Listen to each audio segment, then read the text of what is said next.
বলেন, আবু মুসা রাদিয়াল্লাহু তাআলা আনহু বলেন, আইয়ুল মুসলিমিনা আফজাল ইয়া রাসূলুল্লাহ, হে পয়গম্বর, সবচেয়ে উত্তম মুসলমান কে? আওয়াজ দিয়ে বলেন, আমাদের জানা দরকার আছে না নাই? সবচেয়ে উত্তম মুসলমান কে? নবীজি জবাব দেয়, মান সালিমাল মুসলিমুনা বিল লিসানিহি ওয়া ইয়াদিহি, ওই ব্যক্তি প্রকৃত মুসলমান যার জবান দ্বারা, হাত এবং জবান থেকে অন্য মুসলমান নিরাপদ থাকে, অন্য মুসলমান শান্তিতে থাকে। হাত দিয়েও সে কাউকে কষ্ট দেয় না, মুখ দিয়েও সে কাউকে অন্যায়ভাবে কষ্ট দেয় না। শুধু তাই নয়, হাদিসের মধ্যে আসছে, নবীজি বলেন, উম্মত, তুমি একটা বাড়ি বানাইবা, বাড়ি বড় বিল্ডিং বানাইবা, বিল্ডিং বানানোর পর তুমি একটা বড় ছাদ দিতে চাও, এর কারণে আমার পাশের আরেক বান্দা পাশাপাশি ঘর আছে, তার গায়ে অক্সিজেন বন্ধ হয়ে যাবে, তার ঘরের বাতাস বন্ধ হয়ে যাবে। উম্মত, এটা আমি রসুল তোমাকে অনুমতি দিতে পারছি না। বুঝছেন? বড় বিল্ডিং করার আগে হুজুর চিন্তা ভাবনা পাশের লোক থেকে অনুমতি নিয়ে নিয়েন।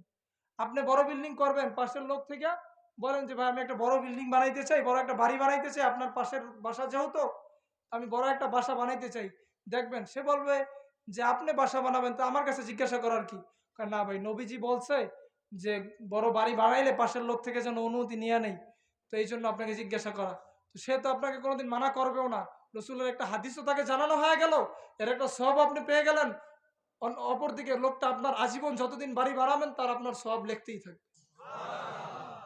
বুখারী শরীফের 5136 নম্বর হাদিস, নবীজি বলেন, মান কানা ইউমিনু বিল্লাহি ওয়াল ইয়াউমিল আখির ফালা ইউযি জারা, আল্লাহকে যে বিশ্বাস করে, কিয়ামতকে যে বিশ্বাস করে, আল্লাহকে যে বিশ্বাস করে, কিয়ামতকে বিশ্বাস করে, বিশ্বাস করেন সবাই?